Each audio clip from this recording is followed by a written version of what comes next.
Aloha and welcome to Spirit Chat Radio. All right, we did a podcast. I always say we, like there's lots of us, but I guess I can consider you guys who are all listening part of my we because it's like a group thing that we have going on. And probably because I'm thinking of you guys who are listening while I'm doing my podcasts. And one of the things I asked about last week was I decided to do a different format with the podcast, which was my higher purpose learning group. I have a bunch of people who are in that group who ask me a lot of questions.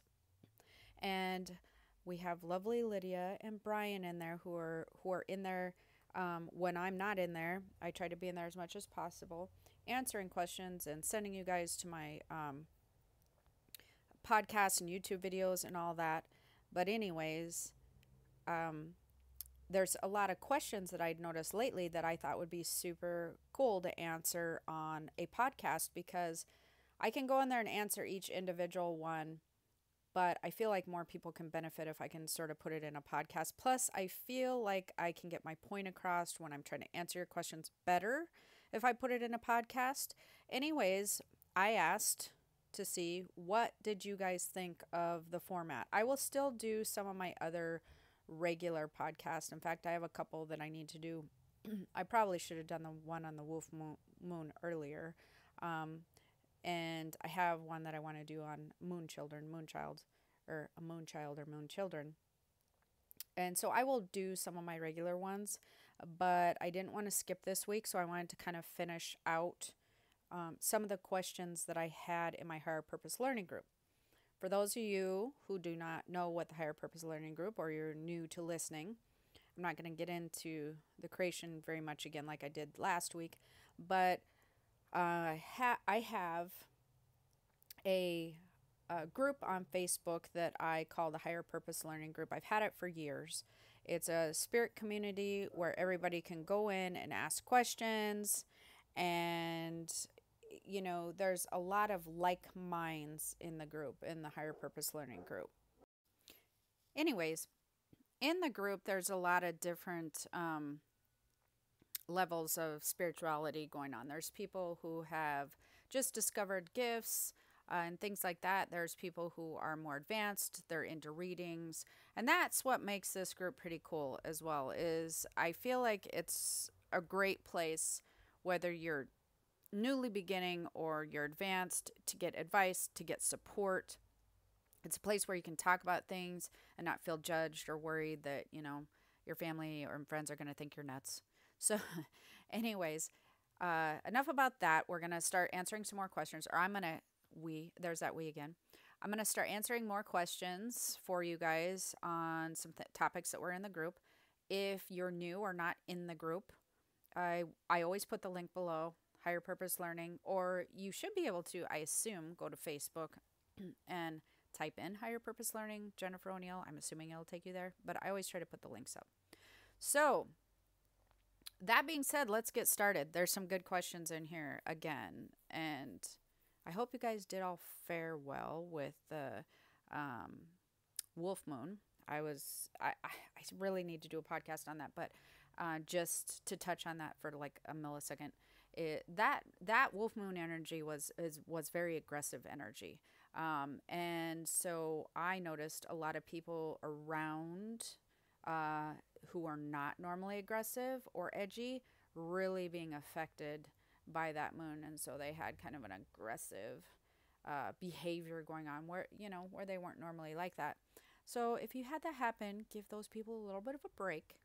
That should be settling down a little bit. I want to go in, like I said, and talk a little bit more about that, because I want to get into also one of these podcasts. I have so many ideas, you guys, since I had a break. I have ideas for podcasts just milling around nonstop. Anyways, I want to get into talking more about why, if you're sensitive, well, and if you're not, because it affects people who do not think that they are sensitive. The lunar cycles affects them a lot. So I want to kind of talk a little bit more about why that happens, and what you might feel with the lunar cycles, and why you would want to pay close attention to that. Also, we all in my family have a moon app that we downloaded called The Moon. It's besides that we can usually see the moon, but a lot of places, I think this time of year, it's kind of cloudy, so it's hard for everyone to keep track of the moon. That's a good app to download and have with you to kind of, once things start feeling off, just check your moon app. Oh, and one other thing before I get into answering questions. I talked about a sleep app that I used last week, or I started using. Love the sleep app for two different reasons. One is it's really helping me see how, when I'm not grounding myself, not exercising, and that sort of thing, what happens to my sleep. And two, I feel like it's actually making me feel better, my physical health, my mental clarity, and that sort of thing, because I'm paying more attention to the sleep cycles and things that are affecting it before and after. And it's kind of makes you want to do good, because they give you like colored rings, so you can get like a red one if you're not doing so well, a yellow one if you're kind of like not, you're still not there, and a green one if you want the green one. So like it makes you kind of strive to do better. It's the same reason that I use the activity app on my watch, simply for the fact of, I know, because I am such a sensitive person, but I'm also such a busy person. And this is where I think all this can help those of you who are out just like, picking up kids and running them to all their stuff they got to go to, or just working and, having your social schedule filled, and, trying to do laundry and like eat. So those of you out there who are really busy, they are really the coolest reminders. I feel like people don't utilize them enough, and it's super helpful, especially when you can physically or energetically be affected when you're not paying attention, because let's face it, we all just blow everything off, including myself. So, okay, we're going to get into the questions here. I'm going to do first names so that you guys in the Higher Purpose Learning group will know when I answer a question. Also, when I post the podcast, I'm trying to tag you guys so that you can go back and go, oh yeah, okay, that was my question that was being answered. So there was two questions in the group, and I've had a lot of these, by the way, on the chi meditation. I get a lot of questions on the chi meditation. It was one of my favorite meditations that I put up. If you don't have it, I don't believe it's on iTunes if you're listening to me on iTunes, but I know it's on YouTube, and that chi meditation is being downloaded like a lot. So it's one of my favorites. The reason it was designed was to help those raise their vibration, and it was also to help you sort of strengthen your energy field when you start becoming sensitive, and when you start using your abilities, or if you are already a reader or a healer. One of the things that I notice that causes a huge problem for people is not strengthening their energy field. And there's a lot of different reasons that this happens. Empaths have a really hard time with it. And I notice that a lot of people tend to almost use the excuse of, I'm sensitive, so I can't do this or I can't do that. And like, these things affect me, or that those people affect me.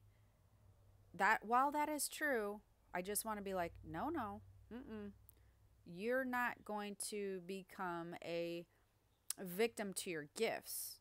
No, that doesn't work for me. That's not going to work for you. If you follow me at all, I'm not down with that. We have gifts, and we can be really powerful users of our gifts. And you know what? You want to know why I've taken that stance? And it's not because I'm kind of, like harsh in my teaching. It's because I learned very young in the metaphysical community that there was two routes to go. Even people who had been readers for a really long time, When I would do fairs, I used to run fairs. At first, I started doing them. Then I was like, oh, I could do this better. So I started running them, which is really weird because I've thought about running one lately here in Hawaii. But that's a whole nother podcast. Anyways, I I didn't like the way that I noticed other of my colleagues would be like, "Oh, well, I can't do this, right? I have to be really guarded if I'm around that." And I thought, why would you just like why would you they almost came, how would I say, sort of, they almost would shelter themselves or cocoon themselves or use it for an excuse of why they couldn't go out afterwards and have a dinner with everybody, or why they couldn't read certain people.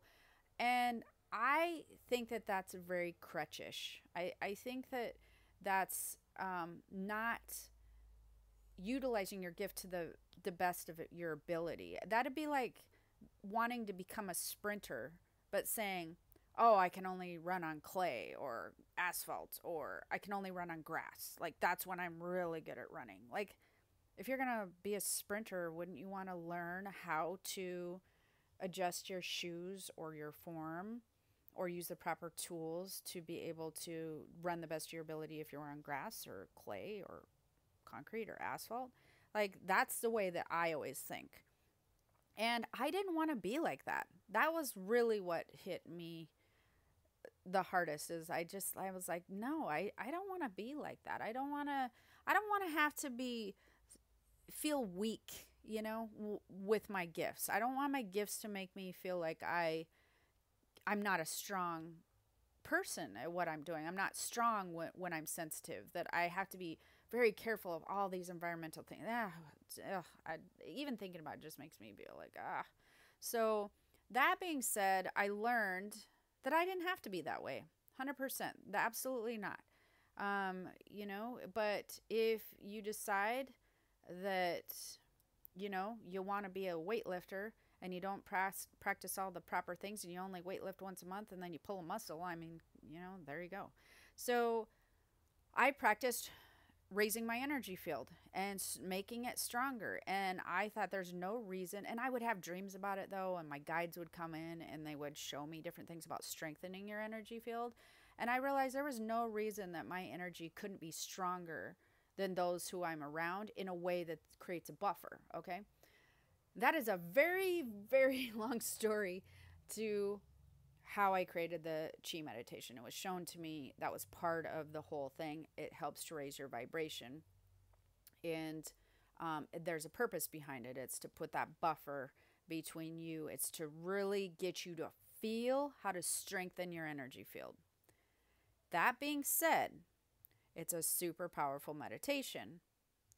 I thought for myself, well, wow, this is amazing. But then everybody started doing it, and then I had, or not everybody, but so a bunch of people started doing it, and then they started going, whoa, this is like crazy. Like, I'm feeling all these certain ways. And so when they started like kind of going, whoa, I'm finding I'm feeling this way or that way, or are you guys experiencing this? I realized it was really powerful for everybody. And there apparently needs to be a little bit more explanation on things that can happen with that. Hence the two next questions. Dolores, she says, as previously stated, love the chi meditation. Couple of questions. I found that if I focus on the words and Jennifer's voice instead of focusing on what's supposed to be happening, more happens. If that makes sense. With the chi energy, I don't feel the way she describes it, but I kind of sense it and I can feel this force pushing my head back. Anyone else? You guys may not all experience it the same way. In fact, I'd be surprised if you all experience it the same way, because our gifts are all different. We're all at different levels, and the way that you're going to utilize the meditation is going to be different. The keys to that is, does it make you feel good? Can you feel and tune into the energy that you're feeling you're pulling through, the strength? Concentrate and feel the strength of the energy, and concentrate and feel how you can manipulate it and push it and move it. That's what I want you to concentrate on. I think with all guided meditations, what you really want to do is focus on the words and the voice. instead of what's happening. The after stuff you'll feel later, you'll kind of, that's kind of the bonus. And then after you learn the guided words and listen to the voice many times over, you'll kind of have that part down. And then you'll kind of be able to redirect your focus to what your body might be feeling at the time. But it's all about feel. Everything in the metaphysical world is about feel. You are learning to tune into energy, and energy, how you can read it is by feeling it. And so yes, I've heard actually that happening, Dolores, is I've been feeling, or I've heard of it, feeling pushes in the head one way or the other. That's pretty common. um, La Lavang, I believe. I'm not really sure if I have that right. She was talking also about the chi meditation. Uh, Decided to do meditation tonight as opposed to normal routine using my chi meditation. And she said, after I finished, body felt so strange. I usually vibrate during meditation and it calms down when I'm done. But tonight, my body feels like it's constantly chilled and vibrating even without the meditation. I'm jumping literally. I had to ask my spirit guide to help shut down, and that helped. Also, tonight felt like my head was prickly, neck, shoulders felt like kind of heavy, everything was separating. Um, my head was also hurting when I came out of the meditation. It was so intense. And she says, even though I'm feeling the vibration, though it's calming down, look, even now I'm feeling the vibration, it's calming down. So that also I've heard before from other people, but that can happen when, first of all, that's a relaxing feeling for me. When I raise my vibration so high that I'm vibrating, for some reason, that makes me very zen. It makes my whole entire being feel very relaxed, which we will talk about. Hopefully, I will get to this other post that we will talk about with someone else who would raise their vibration in a different way, but they're new to the spiritual stuff. And so I'm assuming that everybody's going to react differently now that I'm reading a couple different ones where, when you raise your vibration, you're feeling that vibrating. I think some people it might make them feel anxious. Other people's it might make them feel calm. So I think that that's going to be an individual thing where you're going to, if you're a little scared and freaked out by it, it's going to make you feel anxious, 100%. If it doesn't freak you out, but you're just more observing the feeling, then you might be like, wow, this is kind of cool. And you might zen out with it, right? So that is going to be depending upon the person. But you definitely were raising your vibration enough, however, from all the other things that you were saying, that you started having physical and spiritual, energetic, spiritual body and physical body separation. And basically what that means is you were going out of body more than you were in body. That does cause people more anxiety when they start to kind of come out of their physical body when they're meditating, when they start to reach into the room. And that is what I sort of teach in the chi meditation. What I sort of guide you through is expanding your spiritual body into the room, expanding it beyond your physical body. That is part of the purpose, because when you expand your energy field, that creates that barrier around you, and you're gaining like big muscle, energetic muscle strength. Imagine like buffing up muscle like lifting a lot of weights. So that's why you're expanding your energy into the room. You're expanding it out. So you were expanding into the room, but in a way that you were not feeling grounded any longer. So what you would do in something like that is you would definitely want to do some grounding afterwards. Anything where you're feeling shaky, feeling the vibration that is not making you feel good, if it's making you feel anxious or whatever. Showers, cold water on the back of the neck, incense, walking outside, and just being out in nature. Eating is very grounding. Your digestive system starts going, that grounds you back into your body. Things like that. So Lavang, if you're having that happen often or during the day or whatever after meditation, you need to ground after. You need to ground more and ground harder. Exercise would be my best suggestion, because as I've talked about before, exercise is like grounding on steroids. It like really pulls you back into body quick. As far as the prickly stuff and the neck and shoulder, that's your uh, chakras opening. So you just want to imagine them closing counterclockwise. So imagine them like a big flower. That's what that prickly open feeling is. And then imagine that prickly open center closing up, and then wrap it. Imagine wrapping it with something counterclockwise. That will close that down. Also, cold water closes that down. Massage will close it down. Um, Lotion, like a scenty lotion, have somebody rub it and have them try to do it counterclockwise. That helps. Although it doesn't matter, you can have it done anyway. But if you're really trying to close it, that's helpful. Michelle says she has been wanting to get some information on a similar dream she keeps having. She's been listening to my podcast, trying to get more insight. I'm not sure, Michelle, if you listen to the dream podcast, maybe not. But even so, sometimes when people listen to the dream podcast, I have the 10 categories. They start going, yeah, I'm not really sure though which category this fits into. So, but I thought this was a good one. As I become lucid in the dream, I end up standing in the front yard of my childhood home watching a weird aircraft hover over me and then taking off. Since I've had this dream several times now, I just want to know what the heck is going on, why I can't remember anything before being dropped off. Am I actually traveling somewhere? This is a dimensional shift dream. This is something that doesn't happen to everybody, but if you're a star child or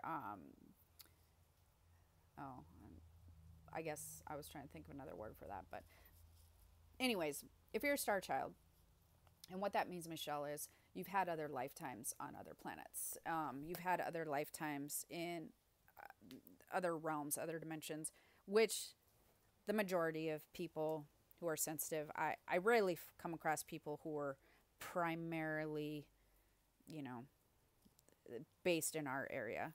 That is really common for people who have lived many lifetimes in other dimensions. And so what is happening is you're actually connecting in with other dimensional energy and other dimensional beings and whatnot. Like, so when somebody has a spirit contact dream, when you are dreaming about, visiting with grandma or whatever the case may be, visiting with whoever, loved ones passed over, guides, whatever, you can also have contact with other alien type beings or beings from other dimensions, and they will come to you in other types of forms. Usually the way that you can tell is you will start seeing intergalactic activity. You may look up and see different galaxies, different stars, different star patterns. I talk about that in some of my master classes that we've gone over. If you're interested in the master class, I usually put those down below, or the mentorship classes. So you will see different galaxy type stuff than when you normally look up. You'll see, and it's not like they're different. It's like you will see more. So like if you look up in the regular sky, you see the regular stars and everything. If you're having actual where you're seeing and shifting in other dimensions, and you're having other dimension contact, you'll look up and you'll see more layers of stars and galaxy up there. So it'll be like there'll be triple as many stars and whatnot, and you'll see different patterns and you'll see different starcraft. It's really kind of cool. So usually you can tell by that, and you can tell because they have an alien type theme to them, what people would consider in this lifetime like alien type contact. Now, why you wouldn't remember would be the same reason that why you might not remember if you go into the Hall of Records or the Akashic Records or whatever, because you actually talk with these people, you get information, you trade information, you have learning experiences going on, and it's stuff that you've downloaded that you don't really need to translate into this lifetime through your dream. You will wake up with the knowledge, and when you need to use it, it'll be there. But everybody always gets frustrated. They're like, well, I went into this place that looked like a library and the pages were blank and I didn't learn anything, and I'm just, I'm so bummed, and I'm like, oh, you learned something. You just don't know, your mind doesn't know how to translate that information to something that you know that exists right now in your lifetime. You've gained information and downloaded it. Imagine it like you're at the internet, your Google or something. Somebody has uploaded information to your Google, your spirit Google, and you are going to have access to it when you need. So don't worry about that part. So yes, Michelle, you are traveling somewhere. That is a type of astral travel. You are having contact. You are having an interdimensional contact. If you think about it, you're probably gonna realize that you also have a strong connection or a strong interest in other planet stuff, alien type stuff. You probably might see movies that trigger, like different movies like Thor, Star Wars, whatever. That you might see movies that trigger a really nice feeling for you. That you're like, wow, that's kind of cool. Or you might like that type of stuff. That's because you're definitely a star child. Okay, so Thomas, let's see. For about 2 years, oh, this is kind of interesting. For about 2 years now, I see a white flash on the right side of my eye when there's a death of a family member. Lately, I see the white flashes without a death. The only time I've seen black flashes is when someone died unexpectedly right in front of me. It was a coworker. Before he came to work, I saw bugs and rats on my desk, but no one ever saw it. I can also hear a rattle sound the day of his death. And what does this mean? Any advice what to do? Yes, Thomas, stop tuning into it so much on the negative factor. Absolutely. Here's the thing. If you're seeing these things and it seems to me that what's getting your attention is the negative side of things, the negative part of your gift, the negative energy stuff, the lower vibration stuff. That also indicates to me that you have a gift and ability outside of this, but that's stuff you're ignoring. So you're most likely ignoring things that don't have like a very like, whoa, I can totally prove this, or wow, that definitely happened, because you're probably going to go, well, who cares that I just seen that girl was going to, walk out and forget something and come back. Who cares? Like that probably doesn't have a significant impact. And so you tend to be paying more attention to the really strong stuff. It's also natural for some people to want to tune into more of a negative or lower vibration of things, which would be things like people passing or whatever. Because truthfully, even if you're a really good reader, it doesn't do you a whole lot of good to see somebody's death that's going to happen soon and then be like, what are you going to do? You're not going to go up and tell these people, right? And for you to try to figure that whole thing out, that's just rough.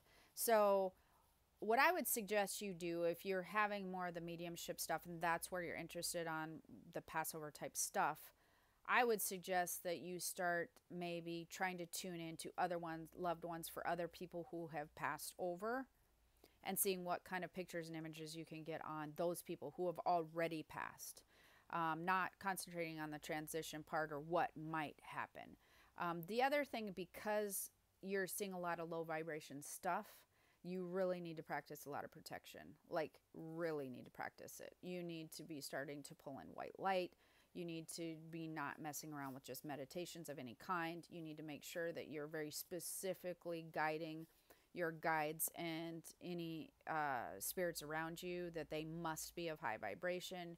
You need to start putting up protection as far as that goes, and that will come with instruction. It will come with meditation. It will come with prayer, different things. There's a whole bunch of rituals you need to do, clearing and that sort of thing. So too many low vibrations coming into your circle. The gift is there. They tend to be holding on to you. You want to make sure that you instruct them not to have contact with you, not to be showing you things you can't do anything about. So my advice to anybody else, not to freak anybody else out, things should be making you feel good when you're working with your gifts. You should be feeling positive. You should be feeling happy. Now, that's not always going to happen, but I'm saying for the rule of thumb, you should be feeling more positive more often than you're not. Okay?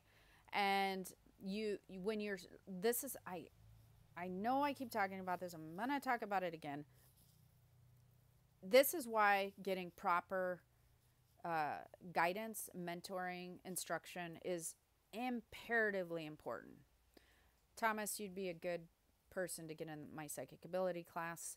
Um, for others who are out there, this is why you don't want to just be contacting spirits and developing your gift on a whim. You want guidance, you want training, you want to understand how to work with things like this. And if you don't know what to do and you don't have the money or whatever, go get Keys to the Spirit World. It has a lot of protection stuff in there. It's the book I wrote. You can find it on Amazon. I think it's like $2.99 or something, ebook. Super cheap. There's an audio version. That will get you on the right track, starting to protect yourself, raise the vibration of the spirits around you. For all others, especially if you're in my class, I think I'm going to do the spirit communication class in March. Watch for that. I'm not going to have a ton of slots open. I'm only going to do like 20, I think. It's going to be first come, first serve. And I'm going to do a Zoom class where you guys are actually, we're doing one-on, like you're going to be able to see me. You're going to be able to be in class. We're going to really dissect the spirit communication stuff. Okay, Bree. This is fun. I love this question. So basically, I'm not going to read the whole thing because it's a little bit long. But what happens if you choose a mate and you're not really spiritually aligned? She loves her better half, completely accepts her, but has zero understanding. She broke out a new tarot set. He asked her to do a reading or give him a daily reading and then verify it with the book. So she did. She was very accurate. Then he looks at her and says, think of a number and send it to me. She said, I did, and he guessed it. We did that many times, and almost every time he guessed it correctly. Then I told him to clear his mind, look for a letter. He guessed the letter as well. Then I told him to clear his mind and look for a letter. He guessed that as letter as well. I'm assuming that she was thinking of a letter. He guessed it because that's kind of worded weird. She said, but I couldn't see the numbers and the letters he was thinking and trying to send to me. Why? It truly drove me insane. That's awesome. I mean, not for you, Bree. But I mean, I'm sure you were frustrated. That's what I mean. So just because that he has zero understanding doesn't mean that he's not super into, like, has really good gifts. I've seen this happen really quite often. In fact, my brother's gifts are very high, and he pretends like he has no gifts. So I've run into many people that have a really strong intuitive psychic sense, and they're just like, oh no, that doesn't, I just knew that, or that just happens, or they like completely deny. Part of it is because a lot of those people, sometimes when they've had things happen, they've sort of shut it down really quick. They may or may not remember as adults. They may have done it when they were kids.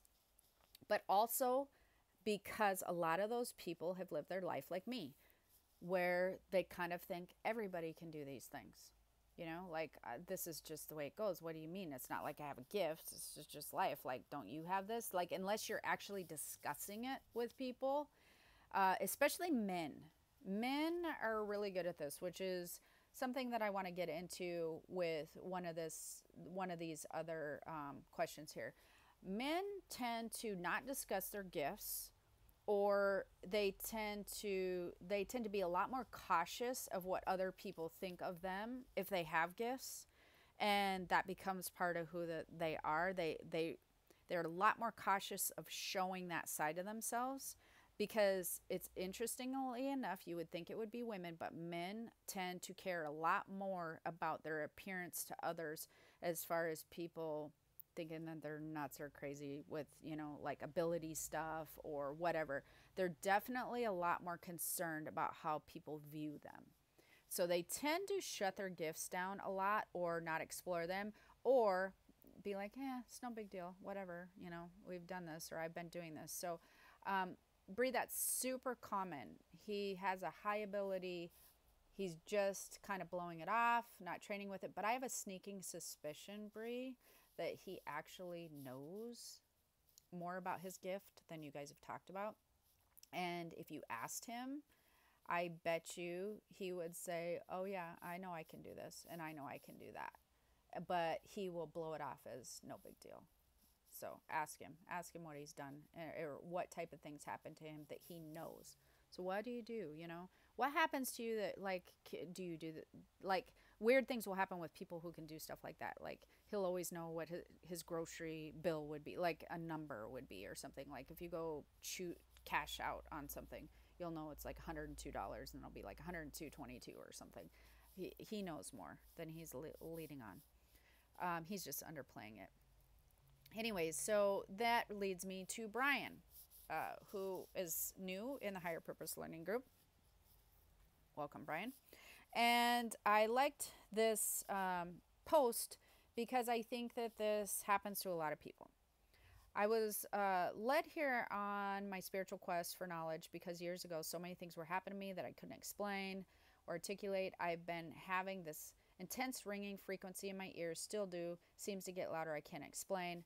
Now I'm just going to cut into here. I believe that he was directed to, and if you haven't been Brian or other people who are having that, I've done literally an entire podcast on the ringing on the ears and what's happening with your vibration as it's raising.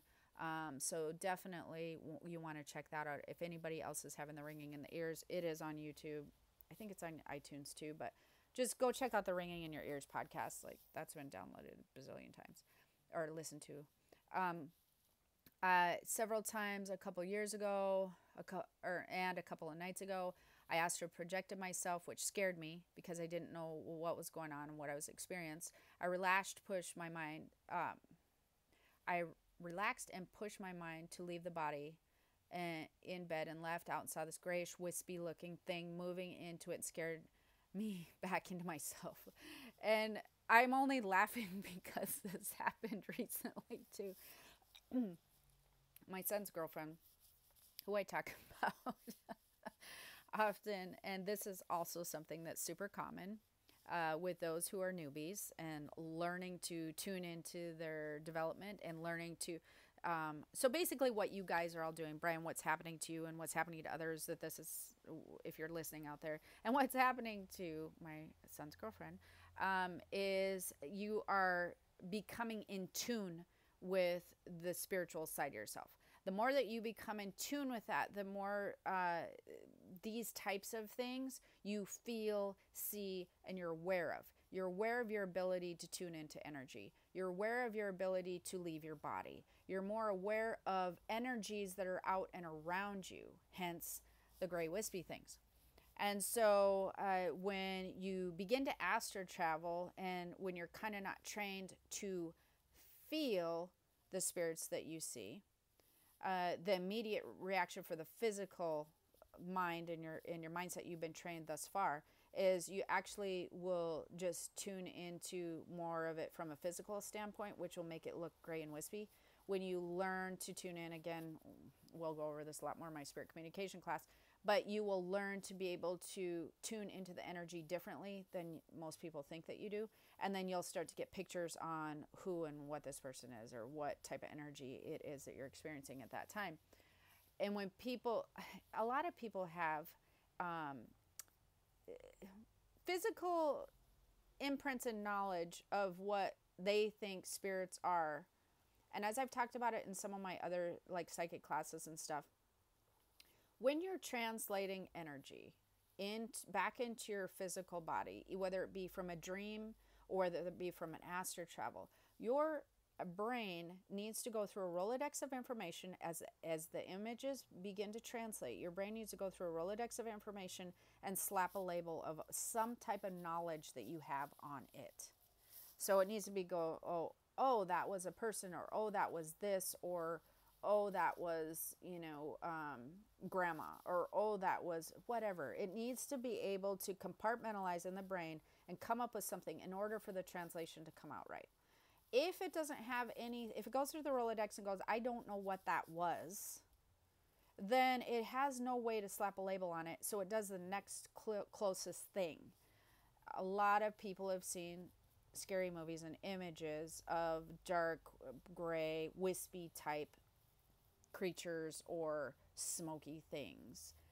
That's usually where the brain will go in the translation to bring it back until you learn to read energy with your spiritual body, which doesn't come from your eyes. It comes from more of the chest area when you're learning to read energy. So you reach out with that, and then images come to your eyes. It's like you have to retrain the way you see. It's interesting. That's a whole nother thing, like I was telling you before. So, son's girlfriend just recently had the same stuff, as she has become a lot more spiritually aware. She was seeing things around the house, which is common because we have stuff always around our houses. And she kept seeing, she'd like see something out of the corner of her eye walk. Now, if anybody knows her, she is the biggest fraidy cat in the entire world. So, I mean, I cannot walk up on her, behind her, and say her name without her screaming if she didn't hear you coming. Like, no joke. Like, I don't care if it's daytime, nighttime, you literally will give her a heart attack. So, as she kind of kept seeing things all day, she was not really mentioning it to us.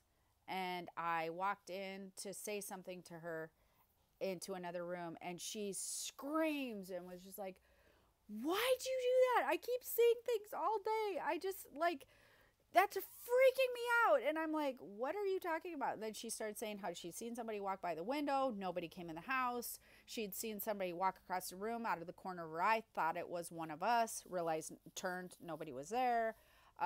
This happens as you become more aware of your spiritual body. And I said, well, yeah, that's normal. I mean, this happens to everybody who is becoming more aware. "No, I just want to be a normal child," she says. "No, not me. I just want to be normal." So for some people, it freaks them out.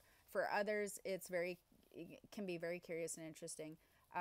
For her, for example, I could teach her easily to tune into who those people were. Most likely she was seeing guides, her guide, and some other guides walking around, because that is common around here in my house. And I could help her tune into that and be able to actually differentiate. But that's like more advanced stuff. So that's super common. And then the last thing is, I have, Brian was also saying, I have been in this weird, constant meditative, peaceful, almost orgasmic type feeling state. Feeling a lot lately. I'm feeling good because I'm gaining answers and confirmation, and so excited and overflowing with energy to the point of distraction. So that is sort of that chi energy thing. And that's what I mean. When you start raising your energy to the point of where you start to feel it, where we had one girl feeling very vibrating and nervous. We have Brian who's zenning out with this raising your vibration feeling. And so, Brian, you might actually really enjoy the chi meditation, which you can download. So, Brian he's newly developing. He is becoming very aware of his spiritual body. And there's going to be a lot of those things that he's going to be experiencing. And as well as you guys, you may be one of those people. And you may be starting to experience a lot of different things. I have one more I want to get to. And then I'm going to have to get to more of your guys' questions like next week. So Mindy says, is it possible, or is there a reason why a positive entity or guide would show up as somebody still alive today that I'm very close to? This person is an energy worker, and I've asked them if they ever tried to reach out to me energetically because I experienced that. They said they never do, nor try. When I feel this energy, I discern it as positive, light, and good, but I'm totally confused of why it would feel like this person's energy. It makes me wonder if another entity is impersonating. Hope this makes sense. Great question. Usually if an entity is impersonating, which that can happen, Mindy obviously is aware, usually you won't get a positive, light, good, high vibration feeling. You won't get that. If an entity feels like it's impersonating, a lot of times it will be more of somebody who, like you're saying, you recognize this person's energy. But many times I notice that it comes through if it's like a mom, a dad, a brother, sister, whatever, somebody who's passed on, different types of thing, and they are feeling very judgmental towards you, or they're feeling mad at you for some reason. That's almost always somebody impersonating and trying to make you feel worried or fearful or whatever. But that this is not. This seems to be a case of this person who is alive, her feeling their energy or feeling like they're trying to reach out to her. This happens to be a case, it feels to me like the energy worker person who is alive, their energy is actually extending to you, Mindy.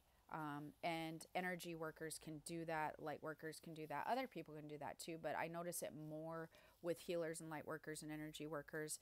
I know that there were some top psychics and stuff who said that they'd actually had people say, you showed up at my place, I seen you, when they weren't there. I've had people say that about me too, that they can feel my energy really strong. And that tends to, I've actually, people who know me, like friends and family, they'll be like, your energy was so strong, I called you. And it's funny because many times I'll be really busy doing something. I'll think, oh, I need to talk to so and so. The next thing you know, they call me and they'll be like, I felt you really strong, or like, I felt like I needed to call you. I'm like, oh, yeah, I needed to talk to you.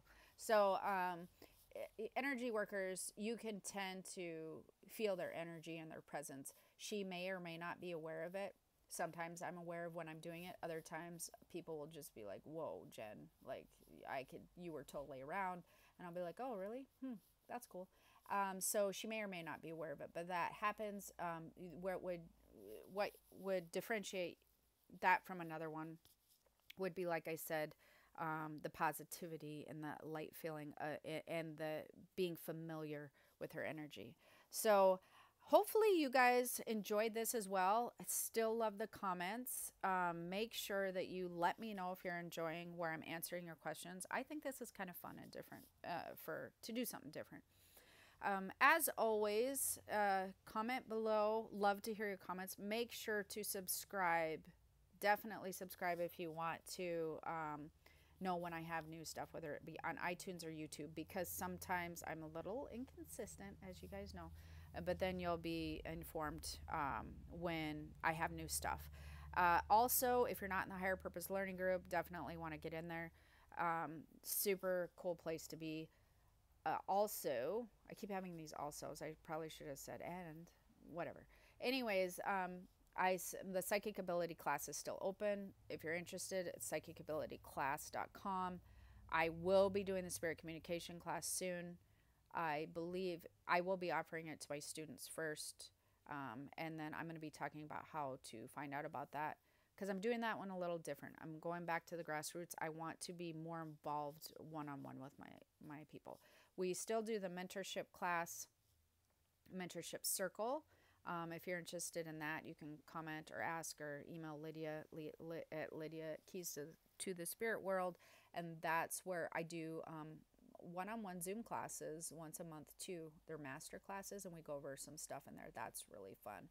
And it's really inexpensive for the classes. So those are some things. Oh, also super good stuff going on at spiritualgurubox.com.